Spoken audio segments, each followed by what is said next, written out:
Olá, o Saúde Ativa está no ar, trazendo para você informações importantes sobre saúde e qualidade de vida. E no programa de hoje recebemos a doutora Jônia Sherlock, ela é dermatologista, e vamos falar sobre psoríase. Também teremos uma dica de saúde. Fiquem conosco. Doutora Jônia, seja bem-vinda ao Saúde Ativa. Obrigada, Daiana. Vamos falar sobre um tema que muitas pessoas ouvem falar, algumas não entendem, eu acho que tem muitas dúvidas para esclarecer, que é a psoríase. Fala pra gente o que é a psoríase e como ela acontece. Vamos lá, então. A psoríase, na verdade, é uma doença bem curiosa, né? Ela é uma doença que a gente considera como inflamatória, que tem as bases genéticas, mas só vai se manifestar quando algum estímulo externo mexe com o nosso sistema imunológico. E aí, quais seriam esses estímulos externos, doutora, que a senhora se refere? Tá, então são variados, né? A gente pode ter estímulo por infecções virais, a gente pode ter estímulos metabólicos, então aquele paciente que começa a ter uma desregulação do peso, engorda muito com o passar do tempo, estímulos associados a consumos de algumas drogas, de tabagismo, de álcool, por exemplo. Então são fatores bem variados. A gente não conhece o estímulo focal, a gente conhece os fatores de risco, que são esses que eu te falei. E o que geralmente acontece com a pele da pessoa? Quando a gente pensa em psoríase, pensa em uma pele machucada, uma pele às vezes avermelhada. Fala pra gente se tem feridas, como é que ela se manifesta pra gente entender que é algo diferente da nossa rotina, né? De uma coisa mais simples. O que vai ser o ponto-chave para a gente perceber que está algo errado é a persistência. Porque, de fato, isso que você colocou, ele acontece, se a gente der um Google em psoríase, você vai ver que vai vir as manchas vermelhas, as escamas, né?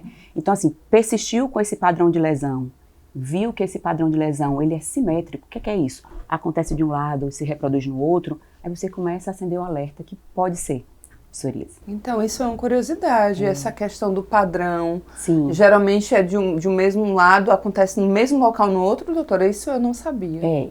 E isso que eu estou caracterizando para você acontece na forma mais comum, que abrange, vamos dizer assim, 90% dos pacientes, que é a forma em placas, né? Entendi. Então, sim, ela vai ter essa característica de simetria mesmo. Entendi. Quando é que se manifesta? A criança, ainda na infância, isso já acontece? É uma coisa que pode surgir depois de adulto, mais idoso? Olha, Daiana, diferente de uma outra doença da nossa área, que é muito comum, que é a dermatite atópica, que acontece com maior frequência na infância, a psoríase ela não escolhe idade, tá? Então a gente pode ter, a manifestação na fase inicial da infância, a gente pode ter a manifestação tardia na terceira idade, então a qualquer momento ela pode acometer o indivíduo. E o tratamento para todas as idades funciona de forma semelhante? Inclusive eu queria entender, porque como a senhora falou que é pontual, o que seria as pessoas evitar essas situações que possam causar, né, vamos dizer, eu chamo a crise, eu não sei se a gente falaria isso, mas o que seria, como seria o tratamento? A gente não fala em crise, né? A gente entende a doença como uma doença contínua mesmo, né? Ela pode até ter períodos de piora. Mas ela não volta para faixa, para estaca zero, vamos chamar assim, tá certo? Tá, então você perguntou em relação ao que é que pode ser feito para prevenir. Infelizmente a gente não tem essa possibilidade, porque ninguém nasce sabendo se tem a predisposição de ter ou não psoríase, entende isso? Sim, sim. Não, mas eu não falo nem a prevenção, foi diagnosticado. Tá bom. E aí a senhora fala dessa piora. Tá. Tem alguma forma de ser tratada para que tente evitar essa piora? Não é possível? Agora eu entendi sua questão. Diagnosticou a psoríase, obrigatoriamente a gente deve instituir um tratamento. Entendi. Isso é próprio das doenças inflamatórias. Sim. Teve o diagnóstico, quanto mais precoce você instituir o tratamento, maior a chance daquele indivíduo desviar o rumo daquela história. Você entende isso? Então aquilo que poderia complicar, que poderia aumentar em quantidade de lesões, levar alguns dissabores, enfim. Aquilo ali pode ser desviado quando o tratamento é introduzido precocemente e a gente tem várias opções de medicamentos. E aí, assim, sem falar até o nome do medicamento, mas o que a senhora geralmente, né, o que o médico geralmente passa para esse paciente? Tem a ver só com medicamentos em si, tem a ver com hábitos, tem a ver com talvez o cuidado da saúde mental? Tem a ver com tudo isso que você falou mesmo, né? A gente até brinca dizendo que o tratamento de uma doença inflamatória crônica não se resume a um medicamento, né? Sim. O medicamento ele é um ponto-chave, mas a gente precisa de todo um arsenal de estratégias, né? Então, mudança de estilo de vida é importante mesmo, controle dessa questão da saúde mental que impacta muito o paciente também é fundamental. E o medicamento ele tem ali um papel também É importantíssimo, e aí a escolha do medicamento vai muito de acordo com o tipo de lesão do paciente, com a faixa etária, com o tempo que ele instituiu aquela doença. Então, tem alguns critérios que a gente utiliza. E aí, quando a senhora fala de uma pele lesionada, né, assim, aqueles sintomas que a gente falou quando a gente coloca no Google, avermelhada, descamando, as pessoas elas tendem a imaginar que é algo transmissível, é contagioso. Explica pra gente, esclarece se isso é real, não é, doutora? Tá. Então, para a gente pensar, o que é que vai ser contagioso? Aquilo que é provocado por algum micro-organismo. Então, uma bactéria, um vírus, aquilo ali eu posso transmitir, porque não pertence a mim. Eu peguei de fora, eu contraí, né? Sim. A psoríase não tem essa característica. Então, ela nem vai passar no contato direto, se você pegar, se você abraçar, se você tiver algum contato mais próximo com o indivíduo, e nem por contato indireto. Então, aquele paciente vai entrar na mesma piscina que você, ele vai compartilhar alguma roupa e não vai ter problema nenhum, porque essa transmissão não se passa dessa forma. Entendi. Doutora, existe mais de um tipo de psoríase ou ela é única para todas as pessoas que têm problema? Não, é uma doença muito variável mesmo, em termos de apresentação. A forma mais comum é a forma em placas. Aí, como a gente conversou, 90% dos pacientes vão ter esse formato, né? Mas a gente vai ter outros formatos. Então, a gente vai ter doenças com predomínio de pústulas, que são bolinhos de pus. A gente vai ter doença, às vezes, predominando só nas unhas. A gente vai ter doença com a característica de tomar o corpo inteiro, que a gente chama de eritrodermia. Então, vai ter algumas variações. E lembrando que, além das variações da pele, a gente pode ter o acometimento dela em outras regiões, né? Como as articulações, por exemplo. Entendi. Então, além do problema assim, da pele, tem o da articulação, que também pode gerar outros danos, outros problemas maiores. Por exemplo, quando a gente pensa na articulação, a gente pensa na dificuldade do movimento. Seria isso, doutora? Seria a dor, mesmo em repouso. Sim. Seria a percepção de que aquela articulação está inchada, está vermelha, está quente. E isso leva a uma limitação da função. A articulação é mobilidade. Sim, então, eu posso não caminhar, depender do dano onde esteja instalado, eu posso não mexer com as minhas atividades manuais do dia a dia, vai variando. Essas pessoas que a senhora falou, por exemplo, que se manifesta apenas na unha, né? Há uma possibilidade disso mais no futuro aumentar ou se transformar neste que, como a senhora falou, que talvez seja o mais complicado, eu não sei, né? A senhora que entende, mas assim, para tomar o corpo todo ou não. Essas pessoas que têm pontuais, assim, em algumas áreas, será assim para o resto da vida? Não, a gente não fala em resto da vida quando a gente fala em doença inflamatória. Sim. Então é sempre uma caixinha de surpresa. Entendi. A gente identifica a doença e a gente não tem nenhum método, nenhum exame que possa determinar como é que aquela doença vai se comportar ao longo do tempo naquele indivíduo, entende? Entendi. E sobre até a detecção da doença, doutora, a pessoa ela apresentou esses sintomas, ela foi ao médico, geralmente é o dermato mesmo, até para a gente esclarecer para quem está assistindo, é dermato mesmo, né? Vai o dermatologista, chegando lá, existem exames para diagnosticar isso é uma psoríase, exames de sangue, ou apenas vocês fazendo uma avaliação da pele mesmo? Para você entender a importância do diagnóstico com o médico dermatologista, a Organização Mundial de Saúde define psoríase como uma doença de diagnóstico clínico. O que é um diagnóstico clínico? A gente olha, observa o padrão da lesão e define se aquilo é uma psoríase ou uma dermatite atópica, por exemplo, que seria um diagnóstico diferencial. Sim. Entende isso? Se houver alguma necessidade de complementação, o dermatologista ele pode recorrer à biópsia. Mas a gente lembra que a biópsia ela não é soberana. Ela precisa ter dados bem fundamentados com avaliação clínica. Entendi. E a psoríase, ela pode se transformar em uma outra doença mais grave, por exemplo? Eu vou trazer até para um questionamento que às vezes a gente traz o médico e a gente sempre, no final, às vezes, de algumas doenças, sempre é um câncer, por exemplo, né? Ela pode se transformar em um câncer, doutora, ou uma outra doença, vamos dizer assim, mais grave? Não, a gente não tem essa conversão da lesão da pele para uma doença cutânea diferenciada nesse sentido, Sim. Não tem. Mas a gravidade vai estar associada ao dano que ela pode causar para outros órgãos. Isso. Então eu predisponho a danos cardiovasculares, eu tenho maior chance de infarto, aquele paciente tem mais chance de desenvolver outras consequências de dano cardiovascular. Eu tenho também suscetibilidade, por exemplo, a desenvolver diabetes, outras doenças metabólicas. Eu tenho uma tendência no paciente psoríase a ter um transtorno psíquico, mental, que favorece não só a depressão, que é uma doença gravíssima, a ansiedade, o aumento de taxas de suicídio, por exemplo. Então, eu tenho consequências em outros órgãos, sim, se eu não tratar de forma adequada. E assim, doutora, quando a gente fala de hábitos diários, sempre que a senhora, como a senhora mesmo disse, não tem como prever, né, que eu vou ter psoríase. Mas a rotina de vida dela, para além dessa questão dos cuidados, quando vocês fazem o diagnóstico, a alimentação é uma coisa que interfere muito, que pode contribuir, talvez a pessoa fazer uma atividade física também pode ajudar em algo que de fato todos os médicos, para alguma melhora, eles falam, ó, a gente tem que beber água, melhorar a alimentação, fazer atividade física. De alguma forma isso interfere e também melhora? De alguma forma importante, o estilo de vida tem um impacto importante na psoríase. Então, atividade física é fundamental, não só para a mobilidade, para a melhora do desempenho cardiovascular. Quando se fala de dieta, a gente não tem nenhuma padronização de grupos alimentares para serem restringidos, entende? Uhum. Mas a gente entende que é importantíssimo o controle do peso.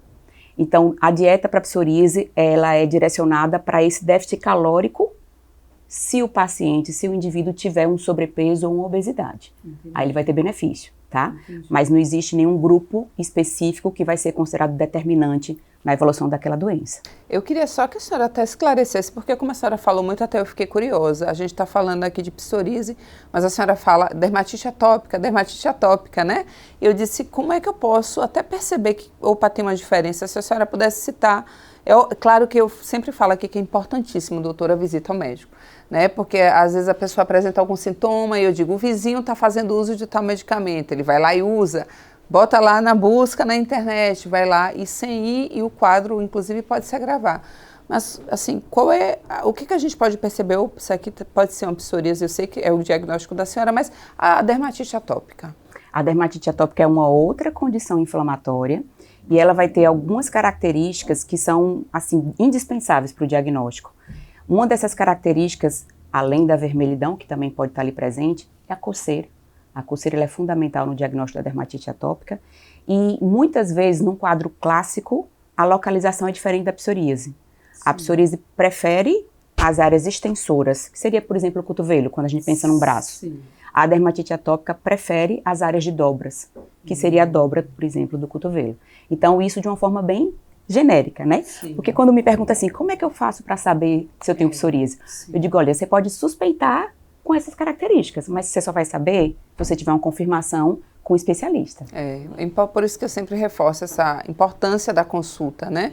E aí, quando a gente fala também de tratamento, a senhora falou que envolve uma série de coisas, mas a visita ao médico, ela é regular, é necessário a cada 30 dias, 2 meses, 3, ou um tratamento ele vai a longo prazo? Essa perspectiva do tratamento eu acho que é fundamental, porque eu imagino que é o que vai trazer para o paciente uma esperança. O que é que eu vou esperar, né, de melhora? Sim. Então, a gente tem os tratamentos clássicos, tá? E eu não vou me basear neles, vou falar do que a gente tem de inovação. Sim. Inovação, entenda, de 20 anos para cá, a vida do paciente de psoríase teoricamente mudou com o surgimento dos imunobiológicos, sim, que são medicações injetáveis até o momento, que se propõe a agir ali especificamente em alguma parte do sistema imunológico. Sim. Então, esse tratamento, até o momento, ele é ofertado de forma contínua.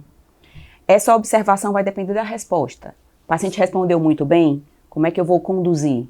O paciente não respondeu também, eu posso trocar aquele imunobiológico? Hoje a gente tem 12 tipos de imunobiológicos, então é possível a gente ter uma versatilidade nesse tratamento. É tudo uma análise diária da rotina, né, doutora? A senhora vai ter que ir avaliando, vendo o paciente, vendo o que vai se enquadrando ali no tratamento dele, né? Sim, é um processo contínuo mesmo, né? De investigação, de quebra-cabeça, sim. Isso mesmo. A gente vai para um breve intervalo, já voltamos, fiquem conosco.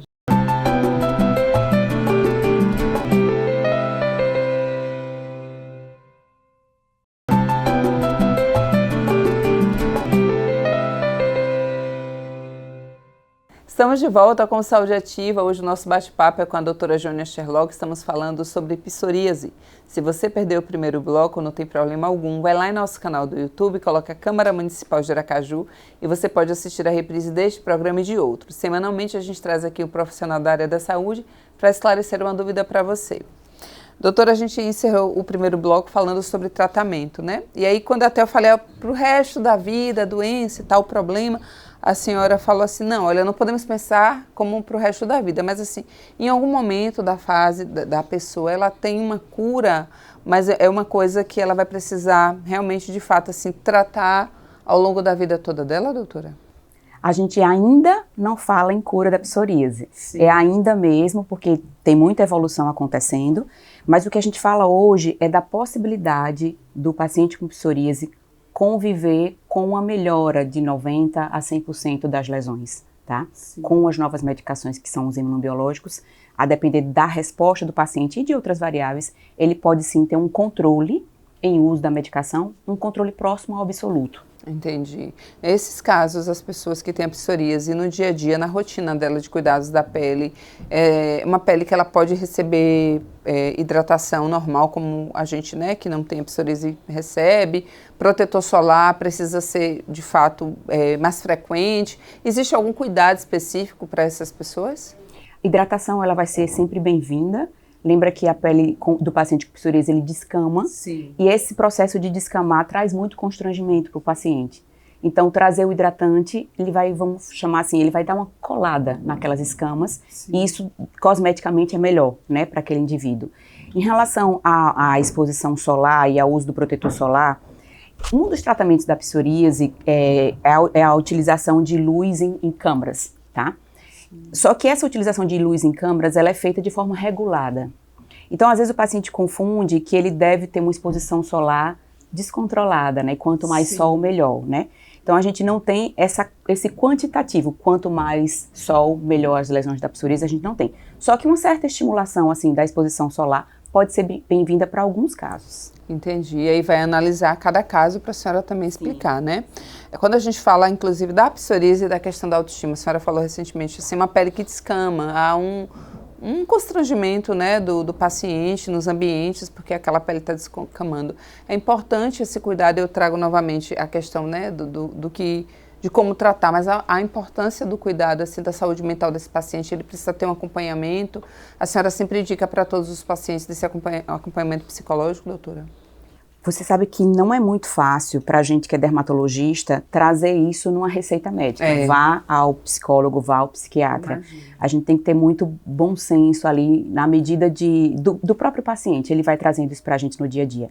Mas eu não tenho dúvida que, em termos de medidas gerais, uma rede de apoio, familiares, amigos, isso é sempre muito bem-vindo. O paciente ter o hábito de ter hábitos saudáveis, né, que melhore os pensamentos, não traga assim tanto sofrimento, ele não retroalimente aquele sofrimento que a condição de pele dele pode trazer no dia a dia, isso é muito importante. E sim, sempre que a gente percebe um nível mais crítico, esse paciente precisa ser direcionado ao especialista da saúde mental, que aí a gente vai ter a graduação entre o psicólogo e o psiquiatra, a depender de cada caso. E assim, para além da psoríase, eu não sei a quantidade de casos que a senhora atende, recebe, não vejo também muito frequente, mas a senhora acha que nos últimos tempos tem aumentado o número de casos de pessoas assim, né? Na sua rotina a senhora vivenciando, acho que isso acontece, pode ter um fator específico ou não?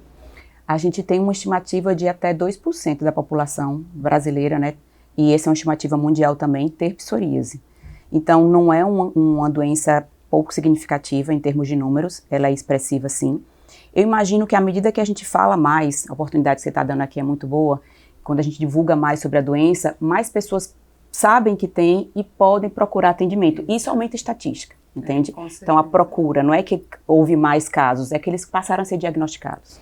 A gente fala sempre, eu acho que dermatologista é uma coisa que a gente bate na tecla, todo ano a gente pelo menos traz o tema psoríase. Nunca falamos sobre psoríase aqui, doutora, mas o cuidado com a pele, porque geralmente são coisas que a gente sente, que a gente tenta tratar em casa, que a gente sempre tem uma pomadinha para passar, né? E quando eu falo até do câncer, recentemente a gente falando sobre câncer de pele, mas aquela lesão que é nas costas, por exemplo, que a gente não fica todos os dias buscando, peraí que eu vou ver se tem algo nas minhas costas. De frente a gente consegue ver de forma mais rápida, né? Então, até trazendo para a questão da dermatologia de uma forma geral, doutora, de quanto tempo a gente deve visitar o dermatologista? Porque eu imagino que não é um médico que a gente só vai quando eu estou sentindo alguma coisa. Qual é a frequência de visita? Se o paciente for completamente assintomático, não tiver nenhum problema mesmo na pele perceptível, ele deve pelo menos avaliar os sinais uma vez por ano. E aí, avaliado os sinais de pele, que são as pintas que a gente chama, né? Se for percebido alguma alteração em algum deles que ainda não seja indicativo de cirurgia, o colega dermatologista ele vai estar aí apto a determinar esse prazo de reavaliação, de controle desse sinal, né? Agora, diante de outras doenças instaladas, isso vai ser bem variável, né? vai depender da gravidade dessa doença, da necessidade de medicação sistêmica que a gente fala, que é aquilo que a gente toma ou injeta, né? Sim, vai depender muito isso. Entendi. Doutora, a gente vai para uma dica de saúde, voltamos já, fiquem conosco.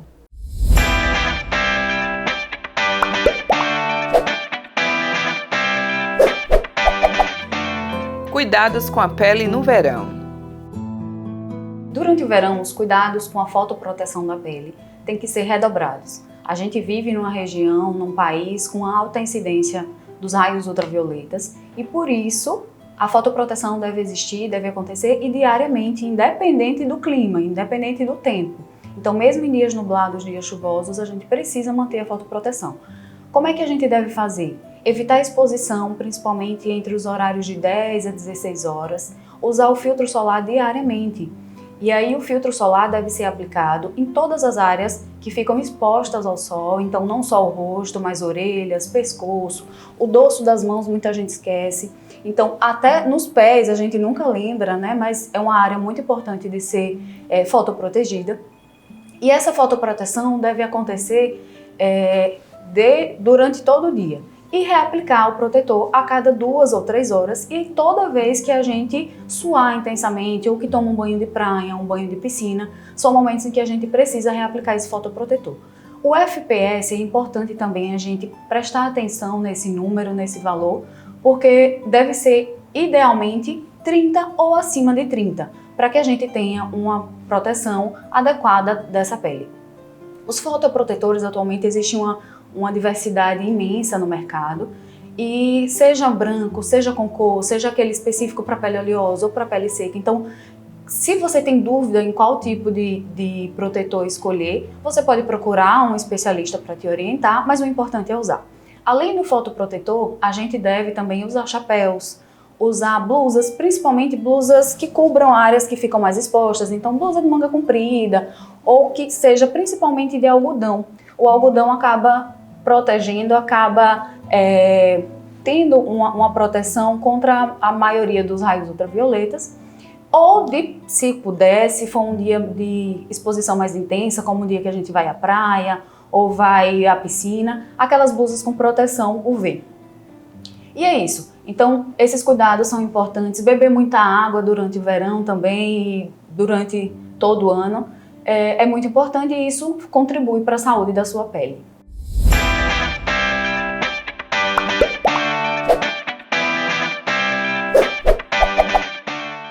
Doutora, e cuidados na rotina, assim, com roupas, com lençóis de cama? Eu falo isso justamente porque, como a senhora falou, algumas pessoas têm sintomas, não sabem, ou até começam um tratamento, mas não seguem à risca as coisas. É necessário uma troca de lençol com mais frequência? A roupa deve-se usar roupas menos sintéticas, mais de algodão? Há essas recomendações também para uma pessoa que tem psoríase?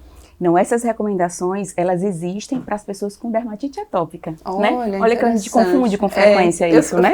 Isso. É por isso que a gente precisa do especialista. É verdade. Porque realmente gera um fator de confusão.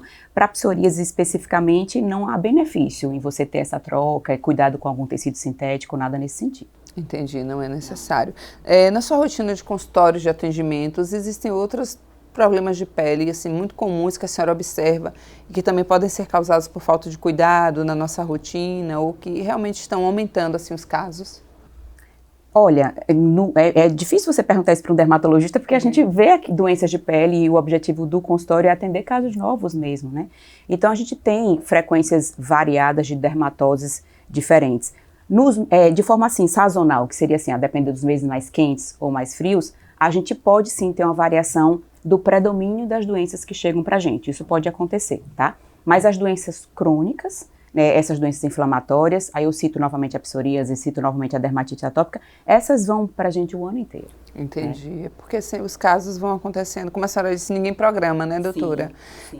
Na questão, trazendo ainda da pele, mas de uma forma geral, assim, quando a gente fala dos cuidados da pele, e outro dia eu vi uma pessoa falando, fulano tá usando protetor solar e tá num ambiente que tinha muitas luzes no trabalho e está usando protetor. E aí eu observei que as pessoas acham que o protetor ele deve ser usado apenas na rua no sol.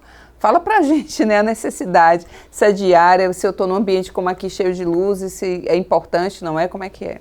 Olha, O protetor solar, ele ainda não mudou o nome porque o objetivo dele é proteger da luz solar. Isso é um fato. A gente percebe uma tendência à modificação do hábito, na verdade, da utilização do protetor solar, e eu entendo que isso tem um ponto positivo, porque você trabalha num ambiente fechado, mas eventualmente você se desloca. E aí, naquele momento, você já está com o protetor solar. Mas o benefício para a sua pele, em termos de prevenção de câncer de pele, só vai existir se você tiver com o protetor solar exposto a uma luz direta do sol. Entendi. E essa questão do fator de proteção também, que é uma coisa que gera muita curiosidade, né? As pessoas falam, não, eu não sou tão branquinha, eu acho que o fator 30 é suficiente. A proteção a gente deve buscar a máxima, e essa máxima de fato é os 70 que a gente vê, porque eu já ouvi tudo que a senhora imaginasse um protetor. Não adianta comprar os 70, 70 é um exagero, não protege, tem que ser 50, enfim. Olha, Dayana, talvez a gente não tenha essa resposta de forma tão clara, tá? A gente sabe que para uma exposição externa, fatores acima de 30 são bem-vindos. Mas sabe qual é o grande problema? É que a gente não tem nenhum medidor junto com o protetor solar para que o paciente entenda qual é a quantidade que ele vai trazer para a pele. E talvez por isso, quanto maior o fator de proteção em exposições externas, seja mais bem-vindo, entende? Porque ele pode ser que ele utilize uma quantidade mais baixa, uma quantidade menor de cobertura daquela superfície da pele que ele vai aplicar o protetor, entende? É verdade, importante mesmo, assim, dos males o menor, então compra logo o fator de proteção maior e não deixa de fazer uso, né, doutora?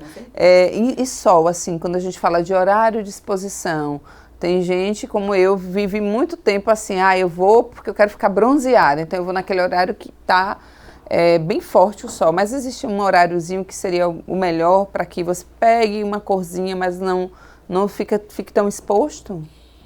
São perguntas diferentes, não sei se você sabe. A gente não traz uma recomendação formal de quantidade de tempo que você vai se expor ao sol de forma saudável, pensando na sua pele, pensando em risco de câncer de pele, pensando em fotoenvelhecimento.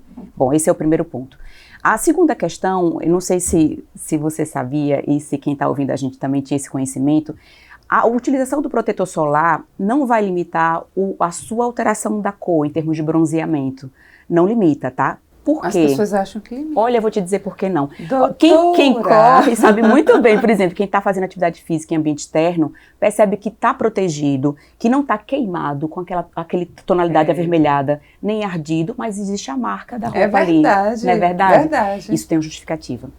O protetor solar convencional que a gente utiliza, que é aquele branco, sim, ele não protege quanto à luz visível, que é aquela luz que você abre a janela e você vê, luz do dia. A luz visível é que traz o bronzeamento pra gente. Então, eu utilizando o protetor solar, eu vou limitar os danos da radiação ultravioleta, UVA e UVB, que você olha ali no protetor, tá ali descrito. Sim. Só que eu não impeço a radiação da luz visível, que é um espectro enorme da luz solar. Então, eu posso ter uma corzinha sem prejudicar minha pele. Gente, isso é muito importante. Isso é fantástico. Isso é porque, doutora, de fato, as pessoas falam assim, eu não vou usar protetor porque eu quero pegar uma corzinha. Não, é desnecessário. Então, assim, utilize a cor vem do mesmo jeito, minha gente. Sim, sim. Doutora, a gente acabou falando, inclusive, sobre outros temas, mas, assim, foi, de fato, muito importante, acho que muito esclarecedor.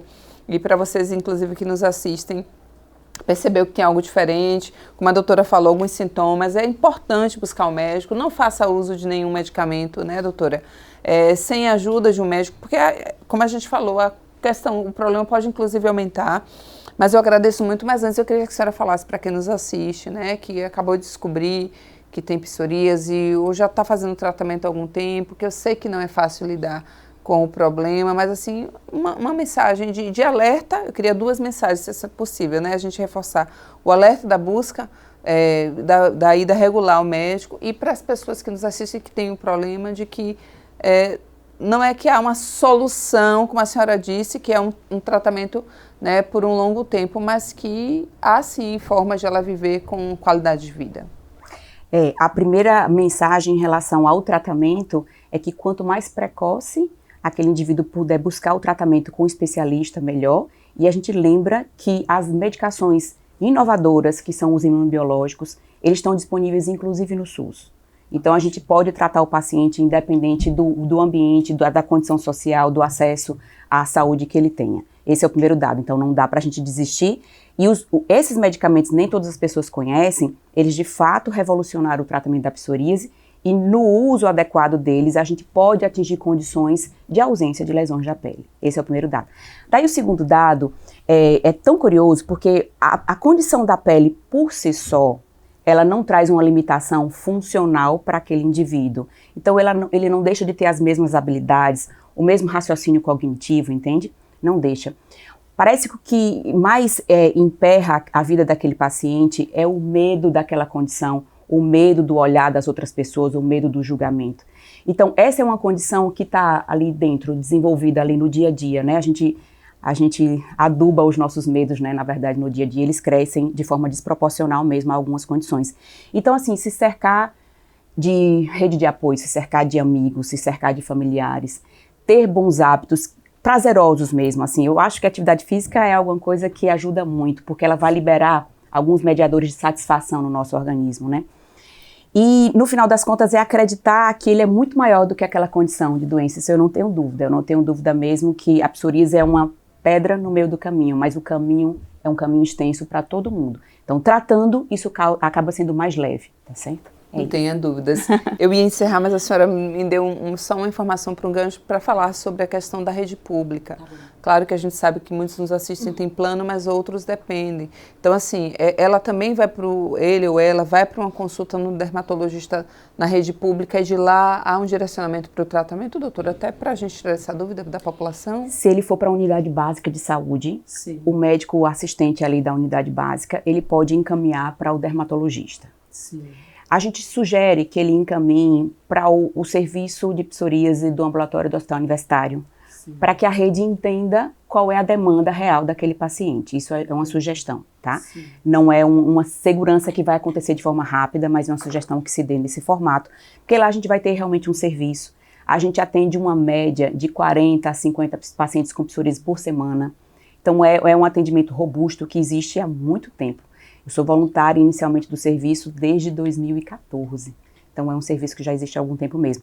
E aí o SUS, no Brasil inteiro, ele disponibiliza os 4 tipos de imunobiológicos, as 4 classes que a gente chama. Então o paciente que falhar uma classe, ele pode ter acesso a outra classe, enfim. E aquele paciente que porventura tiver uma necessidade diferente, a gente pode, junto ao especialista, pleitear mesmo ao SUS o acesso a outro tipo de tratamento que ainda não está padronizado. Entendi, tá? Importantíssimo, né? A gente alertar a todos que nos assistem que há sim um tratamento, sim, e ele pode ser feito pelo SUS. Doutora, muito obrigada. Eu que te agradeço. Olha, o Instagram da doutora está rodando aí ao longo do nosso programa, então vocês podem esclarecer dúvidas, mandar mensagem para ela, que ela também responde, né, doutora? Isso mesmo. Muito obrigada, doutora. Eu que agradeço, Daiana. Obrigada. Em breve o Saúde Ativa estará de volta trazendo para você informações importantes sobre saúde e qualidade de vida. E eu te aguardo. Até lá.